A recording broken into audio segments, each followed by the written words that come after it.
वटवृक्ष का बलिदान। बहुत समय पहले की बात है। एक छोटे से गांव के बाहर एक विशाल वटवृक्ष, बड़ का पेड़, था। उसकी शाखाएं दूर दूर तक फैली हुई थी और उसकी छाया इतनी घनी थी कि राह चलते थके यात्री वहां बैठकर चैन की सांस लेते। गांव के बच्चे उसके झूलों पर झूलते, पक्षी उसके ऊपर बसेरा करते और कई जानवर उसकी जड़ों के पास आराम करते। वह पेड़ अकेला था, लेकिन उसे कोई गम नहीं था क्योंकि वह सबको स्नेह देता था। वह समझता था कि दूसरों को सुख देना ही सबसे बड़ा सुख है। गांव वाले भी उसे बहुत मानते थे। लेकिन समय के साथ गांव में परिवर्तन आया। एक दिन कुछ शहर के लोग गांव आए और वहां एक फैक्ट्री लगाने की योजना बनाई। फैक्ट्री के लिए जमीन चाहिए थी और उस जमीन में वह वटवृक्ष भी आता था। जब मजदूर पेड़ काटने आए तो गांव वाले इकट्ठा हो गए। उन्होंने विरोध किया, यह पेड़ हमारे बच्चों का साथी है, हमारे बुजुर्गों की छाया है, इसे मत काटो।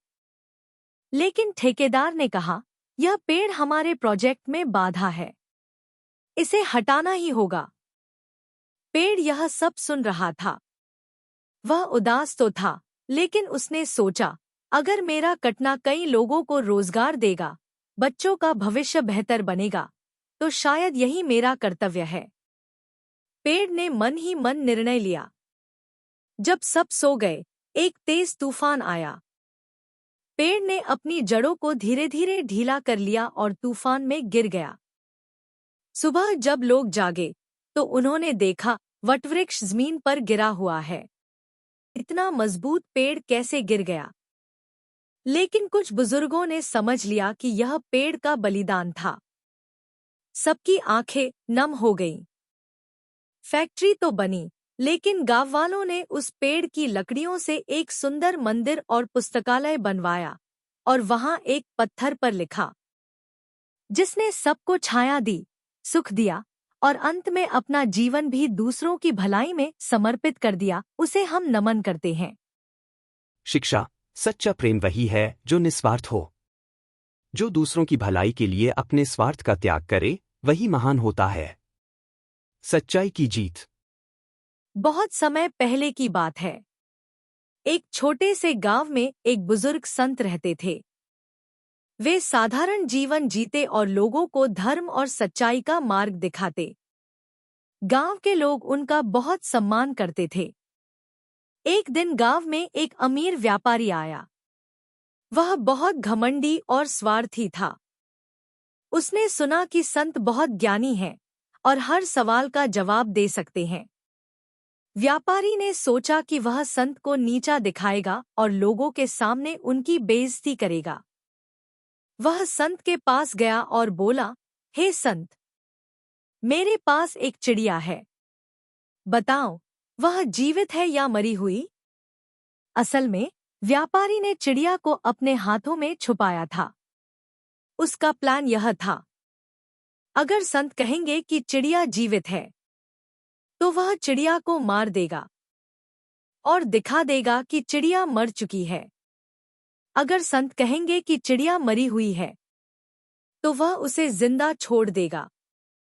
हर हाल में संत की बात झूठी साबित होगी। संत ने उसकी आंखों में देखा और मुस्कराए। फिर उन्होंने धीरे से कहा, बेटा, चिड़िया का जीवन तुम्हारे हाथों में है। यह सुनकर व्यापारी स्तब्ध रह गया। उसे अपने कपटपूर्ण विचारों पर शर्म आई। उसने संत के चरणों में झुककर क्षमा मांगी और गांव छोड़ दिया।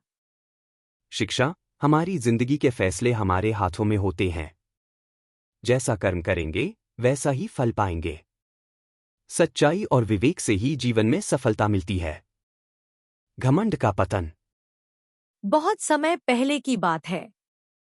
एक बार एक जंगल में एक सुंदर मोर पक्षी रहता था। वह अपने रंग-बिरंगे पंखों और नृत्य के लिए पूरे जंगल में प्रसिद्ध था। वह खुद को सबसे श्रेष्ठ मानता था और दूसरों को तुच्छ समझता था। वह अक्सर दूसरे पक्षियों का मजाक उड़ाता।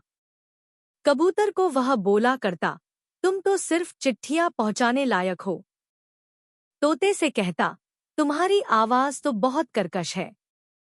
बुलबुल से कहता, तुम्हारा गाना भी मेरे नृत्य के आगे कुछ नहीं। जंगल में सब पक्षी मोर के व्यवहार से दुखी थे, पर कुछ बोलते नहीं थे। एक दिन वर्षा का मौसम आया। बादल छाए और जोरों की बारिश शुरू हो गई। सब पक्षी किसी न किसी पेड़ की डाल या गुफा में छिप गए। पर मोर नाचने लगा, क्योंकि उसे लगा कि यह उसका समय है चमकने का। थोड़ी ही देर में बारिश तेज हो गई, आंधी भी चलने लगी।